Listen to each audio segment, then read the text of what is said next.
Nikola Jovic spoke to media Monday afternoon to provide some clarity on statements regarding some frustration about his playing time. We break down what he said and what it all means.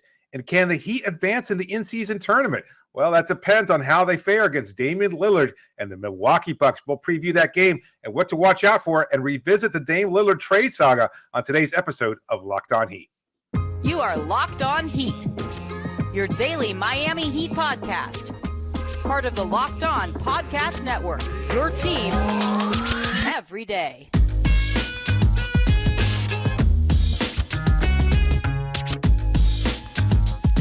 All right, welcome to Locked On Heat, your daily podcast on the Miami Heat. I'm Wes Goldberg. Joining me as always, it's David Ramil.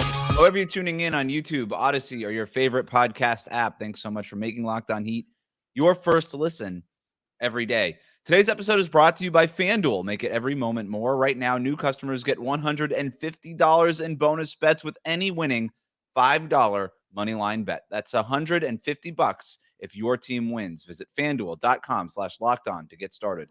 We'll look ahead to what's at stake for the Heat in tonight's in-season tournament game against the Bucks in a minute, but let's start with Nikola Jovic, who spoke to the media on Monday and clarified some of the comments he made to a Serbian-based media outlet over the weekend that went viral. We broke down those comments in depth on Sunday's show, but basically he said that he was frustrated with his playing time, he was being misused, and all these quotes directly were attributed to him. Now, Nikola Jovic said Monday that those comments were taken out of context and that the Serbian to English translation had something to do with it.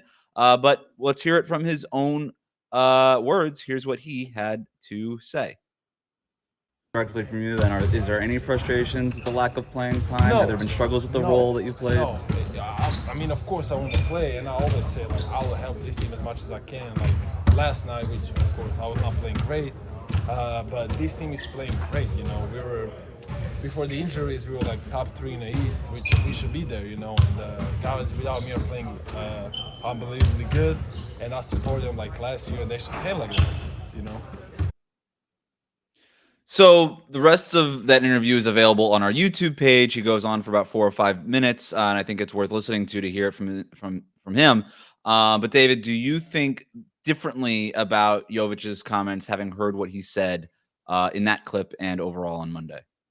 I mean, I really don't have any choice to, because obviously I don't speak Serbian, so I can't say whether or not his comments were misattributed or not. I also think that a lot of it has been blown out of proportion, and maybe we didn't help any by explaining or talking about it, although I think we both had a pretty nuanced perspective on it.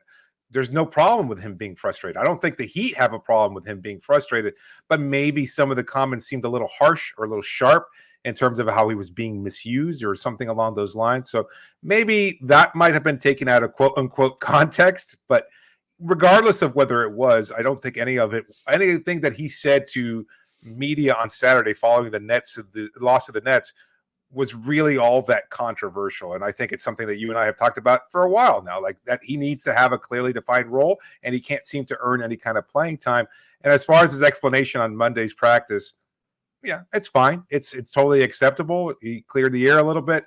I think he's the smart move to get up from under it and kind of just be in front of a camera, explain to the public what really happened, at least from his perspective, and just make nice with the organization. I don't think he doesn't have like a voodoo doll of like Eric Spoelstra somewhere with like a lock of hair or anything like that. Like he's not gonna do anything for playing time. He's not gonna cause all that much trouble. He's a 20-year-old kid who wants to play, and he had a good summer and he just wants to go out there and have fun and earn his paycheck. So I totally understand what happened, and I also appreciate the fact that he clarified these statements for media. And not to backtrack too much on what we already said, but I think our original comments were basically, hey, we don't have the direct translation on this, so we don't want to put any words in his mouth. But there are issues at hand here that could prop up down the road, and specifically, we talked a lot about his use as a center in the G League, and which was something that he covered with the Serbian interview, and he covered it again Monday. I asked him specifically, like, do you have issues playing the 5, and what kind of what kind of learning curve does that involve? And he basically said he doesn't have an issue and he totally understands it. And look, I've said this already, but in the G League, you just don't have traditional centers. So you just play your tallest players at center, like across, not just Sioux Falls, like across the G League. There's not like a lot of just traditional 7-footers in there. So, he basically said that. He's like, look, we're small. I'm the tallest guy on the team. They have to play me at the 5. And look, I do think that this is going to help his development. The center Sure. spot is the hardest position for a big man to play defensively in the NBA. So the better you get at that, the better you're going to be as a defender overall. If he can figure out that learning curve, it's only going to help him defend at a high level once he gets to the NBA level. Going back to Jimmy Butler's comments about, hey, he's not a 5, stop playing him at the 5. But really talking about when Jimmy Butler said, hey, he's going to be part of the future even when I'm gone. Nikola Jovic and all these comments over the last couple of days and all these things. The one thing I keep telling people is patience. And Nikola Jovic saying, hey, we're playing really good. They don't need me, I think is incredibly self-aware. And I think Heat fans in general should listen to that and say, okay, like it's right. Like this team is 10-7, right? After, and that's after stumbling in New York. It's 2 bad games. So I think they're better than that. And I think they will be better than that when these guys get back and healthy. So look, I think patience is the key with Nikola Jovic. Development is key. Do the Heat have a specific plan for him? I don't know. I also don't know that they need to have a very specific plan for him now. It's all about just harnessing the skill set and getting him ready to be able to contribute defensively. And all the stuff that he's doing right now can help that. Yeah, I don't necessarily. I don't know if I necessarily buy the playing the 5 spot. Again, it just being taller and everything else. From the G League perspective, you're playing the 5, whatever. That's one thing. It's the G League that does help. I just don't think that that's ultimately where he'll play his best. And I don't think the Heat believe that either. I don't think that they view him as a 5. Well, if that's the case, like I said, I like don't know. In the G League, what else is he going to do? He's the tallest guy on the roster. And I guess you're right. One thing that was interesting that we didn't really cover this. They recently sent Orlando Robinson down to the G League. I do want who is a real center. I wonder if that was in preparation for Nikola Jovic, who's going to go back to the G League here pretty soon. If you have Orlando Robinson there, I do wonder if they're going to let those guys play at the same time. And if you have Orlando Robinson, that allows Jovic to play more of a forward spot position. Yeah. Did you ask Eric Spoelstra at practice today why Orlando didn't get brought up? I know he had just gotten sent down, but like after Bam is held out of Saturday's game against the Nets, why was it Orlando brought back up rather than Nikola Jovic? It's a great question. I think it's because Bam was a little bit more of a late scratch or something. I'm not really sure. I didn't get a chance to ask Spo about it.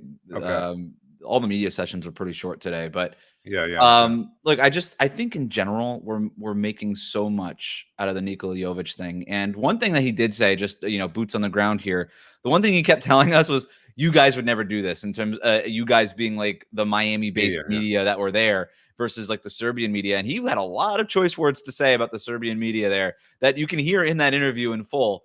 He kind of takes like little swiping shots at them throughout the interview. He was very, very unhappy with them. And he was visibly flummoxed and bothered and irritated by the whole thing. He talked about how on Sunday morning he woke up and his phone was blowing up. And this was like the last thing he ever wanted was like all this controversy. And he felt like this was like the Ben Simmons, James Harden saga. Like that's how he's like, why am I the center of the media universe right now? Because he's so not used to stuff like this. And this is gonna blow over by tomorrow. Like this story is pretty much over already. But I did find it very interesting that he just didn't want to be a part of this at all and that he really wanted to clarify those comments in an earnest way. And I found it endearing. I did. No, yeah. I mean, he's so young. Like, he comes across as being like, it's simple, obviously, but, just very new to this whole process and everything else like that. And again, the language barrier. I mean, I remember talking to Goran Dragic after he had already been playing in the league for a decade, and he was still struggling with this aspect. The idea of having to understand how to communicate with nuance in a second language is so difficult for most people to understand. And so, like, he's trying to deal with the immensity of all this comments that he made, probably, in the heat of the moment, the post-adrenaline rush of a gameplay and everything else, and say, I wish I really wish that maybe, I was playing more, and maybe he just said it a little bit more sharply than it was intended, or maybe to his comments, maybe Serbian media just takes everything and runs with it in a very antagonistic sort of way. But I think all of it, to your point, I also agree. It's going to get blown over. Like, Jovic didn't do anything bad. I think his comments didn't say anything bad about the team or Eric Spoelstra or anything like that. I think it will just eventually just blow over. But I still would like to see him play more. And I also would like to see him play more and not necessarily at the center position. But there's just no opportunity for him to do so. Like we talked about this also. Yes. Like as much as we'd like to see him on the court running fast breaks and having 11 assists per game or whatever, like who's he going to start if he can't defend either smaller players or bigger centers? So that's where it's really his work is cut out for him. He's going to have an opportunity. That's just how the regular season works out. But again, patience is key here. If he is part of Miami's long-term future, his best basketball is obviously ahead of him. And look, the Heat are winning. As long as they're winning, they don't really need to experiment with this guy right now at the NBA level. Did the Heat's loss to the Knicks over the weekend take them out of the running to advance in the in-season tournament? Not necessarily, but there's still a lot at stake on Tuesday night against the Bucks. We'll break down what the Heat have to do to advance after this. Today's episode is brought to you by FanDuel. As the weather gets colder, the NFL offers stay hot over at FanDuel. Right now, new customers get $150 in bonus bets with any winning $5 moneyline bet. That's $150 if your team wins. And if you've been thinking about joining FanDuel, there's no better time to get in on the action because the app is so easy to use and there's a wide range of betting options, including spreads, player props, over-unders, and so much more. Go visit FanDuel.com/LockedOn and kick off the NFL season. That's FanDuel, the official partner of the NFL.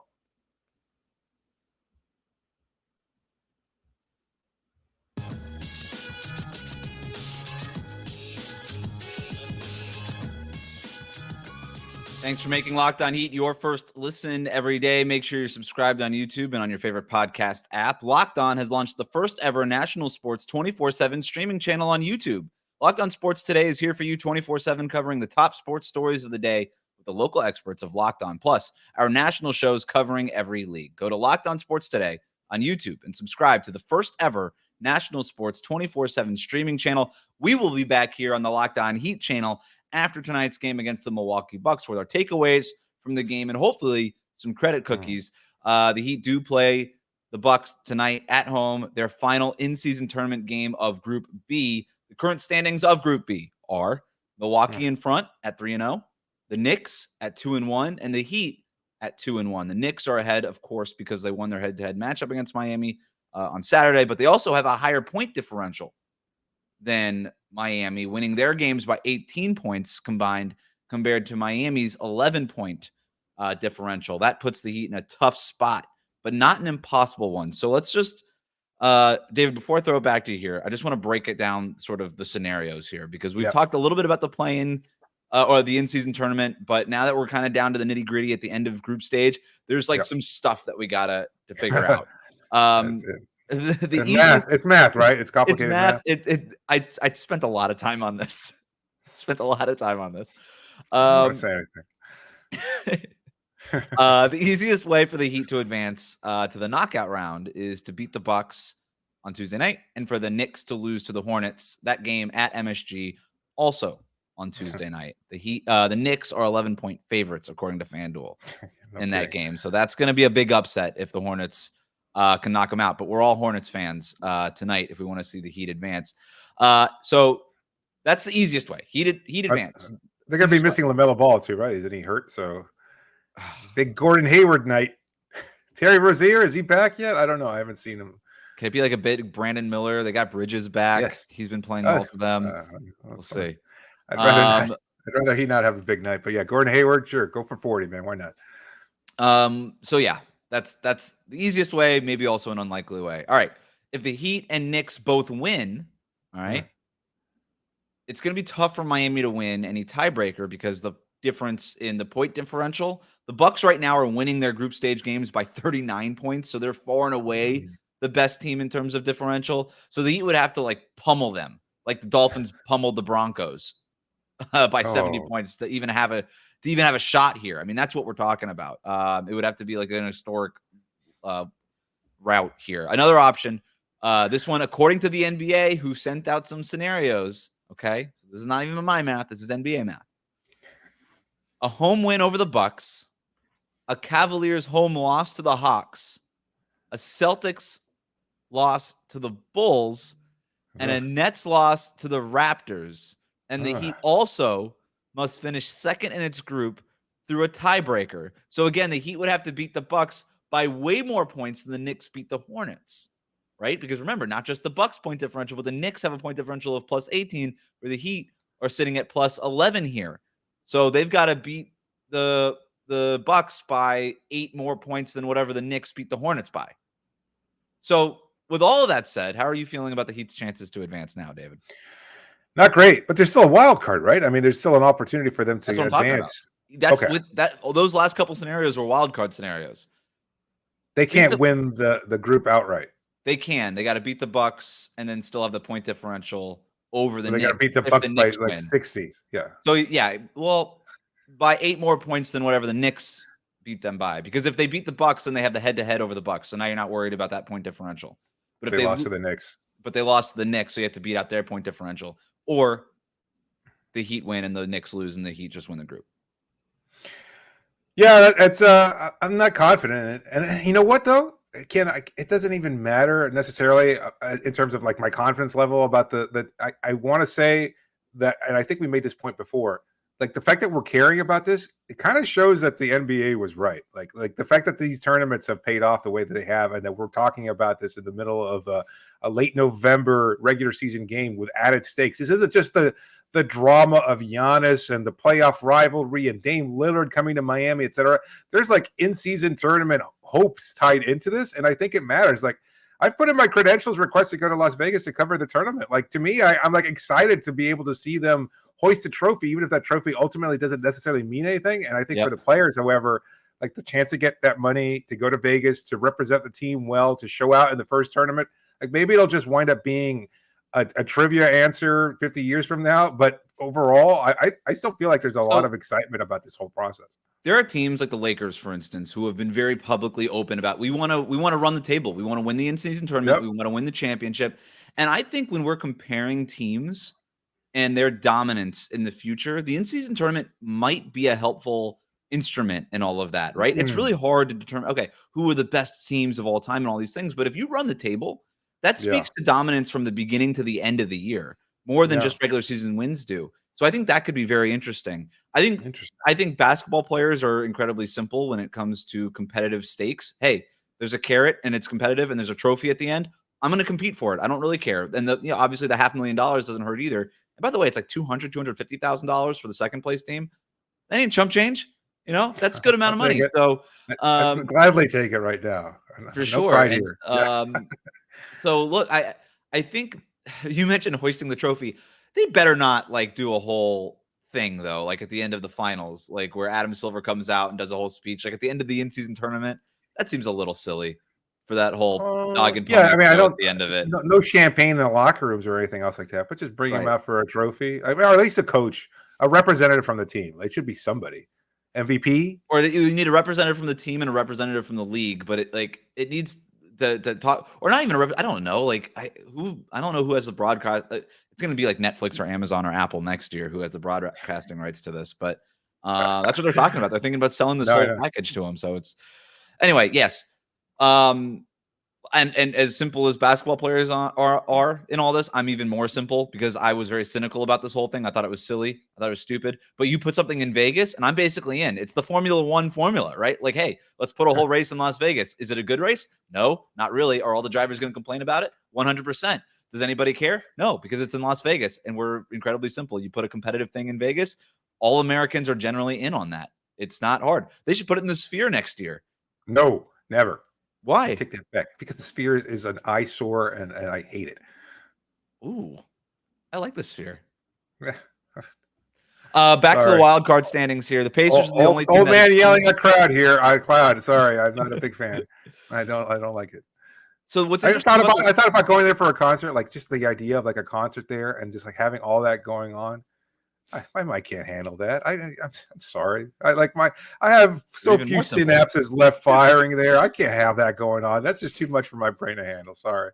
Give me a nice open sky in the background. Not to get back to complicated matters, but the group, the in-season tournament wild card. One interesting other wrinkle here is that it kind of feels like it's going to be Milwaukee, 2 of the following 3 teams: Milwaukee, New York, and Miami, because the Magic are in prime position to win their group with their win over the Celtics. last week. They're 3-1. The Pacers have already clinched. The Celtics could potentially still get in it, but they have a point differential of 0 right now. They have not played well in the in-season tournament for as well as they have played. They're blasting the doors off of every other team in every other game that doesn't matter, except for the in-season tournament games. They're not that good. It's very Boston Celtics-y. Yeah, I saw Jason Tatum kind of, I was going to say whining, but no, I guess maybe explaining to the media that he wasn't a big fan of the whole point differential thing, like that matters, etc. Like, I don't know. Like, you're never going to get that kind of. They're going to have to adjust the point differential thing. I don't know what the answer is to it, and that's like a whole other show that we don't have time for right now. But this whole like padding the stats at the end of games, I'm not like Devin Booker taking these shots. I don't blame the players. That's like Joel Embiid was talking about this. Devin Booker was talking about them. These are the rules, so you just do it. I'm actually really impressed with the players who have caught on to those rules this early in the entire process, but I'm not a fan of it. It feels a little fake and manufactured. But I don't know how else you could deal with tiebreakers when you're dealing with such a small, sample size, and there's so many easy ways for teams to tie in this group stage. But they'll figure it out. Tuesday night against the Milwaukee Bucks. Again, easiest way. Heat win, Knicks lose, and the Heat move on to the next stage, but we'll see what happens. Of course, we will have our takeaways from the game and our reactions from the game on Tuesday night on YouTube and wherever it is that you get your podcast. Speaking of tonight, Damian Lillard visits Kaseya Center. How are the Heat doing without Dame, and should they regret how things played out this summer? That's coming up next here on Locked On Heat. Today's episode is brought to you by PrizePicks, daily fantasy sports made easy, and it is easy. It's just you versus the projected numbers. You pick 2 to 6 player strat projections, and you watch the winnings roll in. And the basketball season's here now in full swing, so you can pick combo projections across football and basketball from their Specials League, a league created specifically for combo projections that includes 2 or more players from different sports or leagues. For example, LeBron James and Travis Kelce, and a 10.5 combo of 3-pointers made and receptions. That's a pretty good deal. You want to play alongside some of PrizePicks' favorite players like rapper Meek Mill and comedian Andrew Schultz? Well, now you can find community plays under the promos tab of the app to view entries from some of the biggest names in the PrizePicks community each week. That's a community. Why don't you join the PrizePicks community? Because it's so easy to do so. Go to prizepicks.com/LockedOnNBA and use the code LockedOnNBA. That's LOCKEDONNBA for a first deposit match of up to $100. That's prizepicks.com/LockedOnNBA. PrizePicks, daily fantasy sports made easy.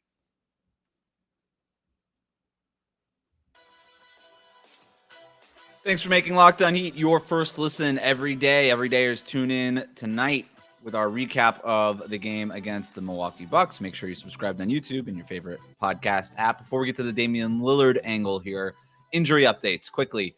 Duncan Robinson was a participant in Miami's practice on Monday with the thumb sprain. He missed the last 2 games. It looks like he is ready to play in this game Tuesday night. Bam Adebayo as well. Haywood Highsmith was a partial participant dealing with the tailbone injury. Someone from the Heat telling me that it's not exactly the tailbone, that's a little bit slightly higher than the tailbone. I'm not a doctor. I don't know what the part of that body is, but it's higher than the tailbone. Whatever. Lower spine? I don't know. But he's on track to play. He's more of a game time decision. Tyler Hero, seen practicing and shooting after practice today.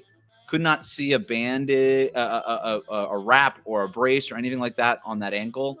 Obviously, he's out, though. We still don't have a timetable for his return. On the Milwaukee Bucks side, Jimmy Butler was also a partial participant. We'll see. I expect him to play. On the Bucks side, Chris Middleton, questionable. Jay Crowder is out. So those are the injury updates. Good news. Oh, good. Yeah.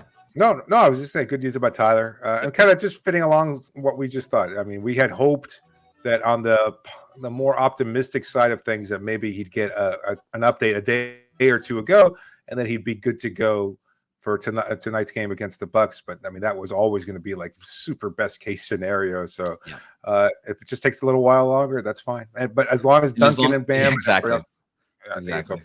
The way Duncan's been playing, if that thumb really is good and he's shooting the way he's been shooting, they'll be all right. Time to revisit the Damian Lillard trade saga. The Heat obviously were rumored as the favorites to land Dame this summer. Dame wanted to go to Miami. That obviously did not happen. Instead, the Blazers refused to engage with the Heat and after months decided to trade him to the Milwaukee Bucks. When Lillard comes to Miami tonight, do you think that the Heat will regret not making more of an effort to trade for him, David? was it ever really about that effort? Like, I don't know. Like, months later, and I still, that's me. I'm still not clear on exactly what happened, whether or not it was just a combination of Miami, quote unquote, lowballing the Blazers, or the Blazers just going, we don't care what you offer, even up to and including Bam Adebayo, we're going to find a better trade partner. I think so much of the discourse has become like so incredibly toxic, even from like pseudo media members, in terms of like kind of like dancing on the graves of like Rob Williams and DeAndre Ayton and all these other guys that just say, oh, you traded for the better package, the quote unquote better package.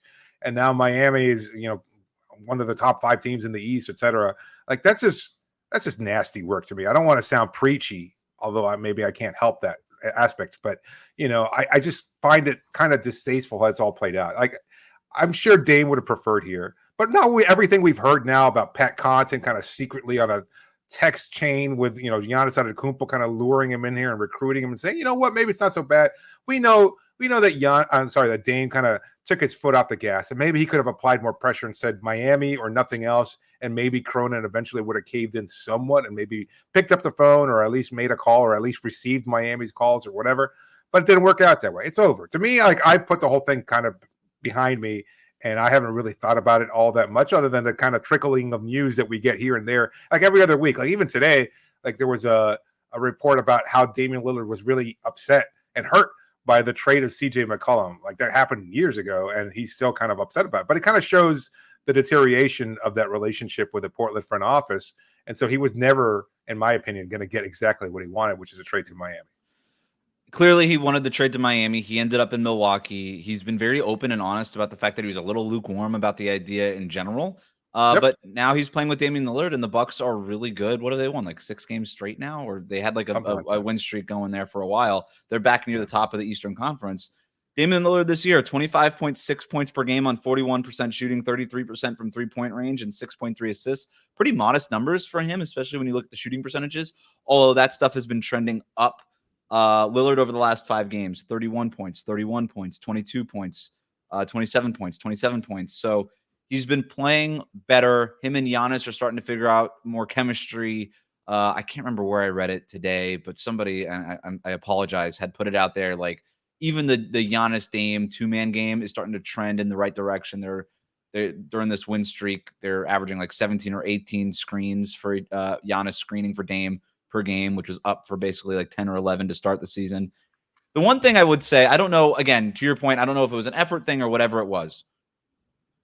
If there's going to be a tinge of regret for some reason from Miami's side, it's the fact that they stink in the fourth quarters, and Damian Lillard's awesome in the fourth quarter. He is leading the league in clutch scoring. And if that comes to a head on Tuesday night in the in-season tournament game, I really hope it does not. But that is going to be a talking point. And I'm just telling you right now, like, headlines will read, like that's going to be a talking point coming out of this game. If Damian Lillard hits a clutch shot or scores 12 points in the fourth quarter when Miami can't buy a bucket, that is going to be a talking point coming out of this. And I am very much not looking forward to it. But then again, that's why you're trying to trade for a guy like Damian Lillard, is because he can provide that. Historically, he is one of the best clutch fourth quarter performers in the game, not just over this era, but like of all time. His numbers are up there with anybody in clutch time. So there's that part of it. The other part I could just see it. Sorry to interrupt, but I could just see it right now. What could have been Dame time shot dooms Heat in fourth quarter. Like, I could just see it. That would be disastrous. Dooms that would them be really in season tournament. When there's even the hint of stakes on the line. The fact that they did not include Jaime Jaquez Jr. and John Hollinger writing today, and I don't know if this was a bit of like nuanced reporting or if this was him just sort of going with what has been out there, but that the Heat did not include Jaquez in a Damian Lillard trade. And for the record, I had never heard that they included Jaquez in a Damian Lillard trade. I also don't know that there's ever a real offer on the table, because I don't know that talks ever got that far. So whatever the reason around this was, Jaquez looks like a steal in this draft. And whether or not it was for Damian Lillard or any other all-star type player, the fact that they were able to keep Jaquez and get this sample with him and kind of figure out, okay, this guy could be a starter for us down the road and a core part of what we're building long-term here, I think is huge. And I don't think that the Heat obviously are going to regret keeping Jaime Jaquez Jr. around by any means. So you're right. It's time to put it behind us, but we get one more little chapter of it here. and we'll see what It's happens. gonna be talked up. Like, I mean, it's a Does he big get game booed? again. No.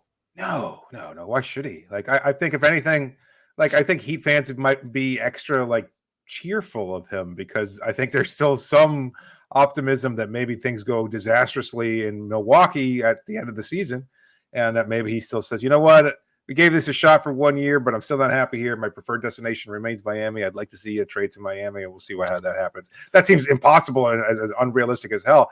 But you know what? I think he gets booed. I think he gets booed. And does Spoelstra grab the mic and say, hey, that's not what we're about here in Miami?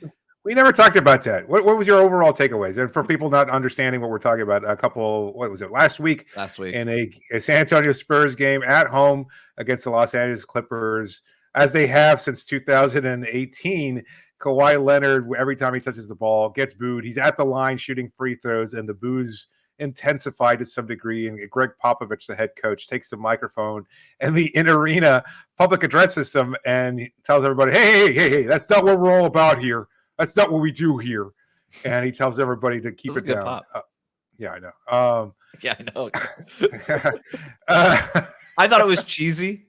Cheesy. Yeah, it was old man pop yells at clouds kind of stuff. Like I kind of miss. That's my music, baby. That's like you're here playing cankerous old bastard. Here it comes. I kind of miss grumpy pop. I kind of miss and that wasn't even grumpy. That was like that wasn't grumpy. That was like kumbaya. Can't we all get along, pop? I'm like, no. What happened to you just like yelling at media members for absolutely no reason? Like what happened to that? Like there's no stakes.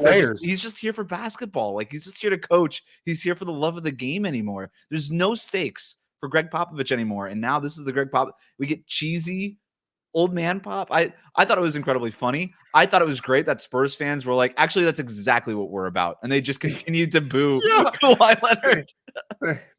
If Pop hadn't won like 5 championships and been to a couple more finals runs, like he'd get booed too. Like that. Spo could ever have done that? No way. Spo couldn't have gotten away with that. I don't think Spo. I don't think Spo even hears anything. Like there could be explosions set off at Kaseya Center, and he's like watching Haywood Highsmith didn't set that screen properly, you know. And he says that to me, like he's not even focused on that. Like he has no idea what's playing in the background. As far as he knows, there've never been any kind of in-arena entertainment ever. No big shot giveaway, no little parachutes dropping from the rafters, nothing. It's never happened. He does go into a different zone. Like I still remember him like just going onto the court and pushing Tyler Hero towards the ball 2 years ago. Or like when DJ Khaled came up to him and like rubbed his shoulders mid-game, and then he didn't like really fully realize it until he like was like at some point it clicks that somebody's grabbing you, and he's like, it took me like 3 seconds to realize anything was happening. Like he goes, he's in a different, he's so it's borderline crazy. Yeah, he does. Like when he goes and rushes out there for a timeout, like no other coach does this. You know, they're focused and everything, but he's like halfway across. He walks in there like 15 feet onto the court, and he calls a timeout. I was like, dude, what are you doing here? Like you shouldn't even be here. But he has no idea. It's like it's all my territory, baby. I'm just locked in here. We get to see it in person. Kaseya Center, the Eric Spoelstra show tonight. Thanks for making Locked On Heat your first listen every day. Every dayers will have our recap of the game Tuesday night against the Milwaukee Bucks. Takeaways, credit cookies, hopefully in-season tournament stakes. Hit that subscribe button on YouTube. Follow us on your favorite podcast app.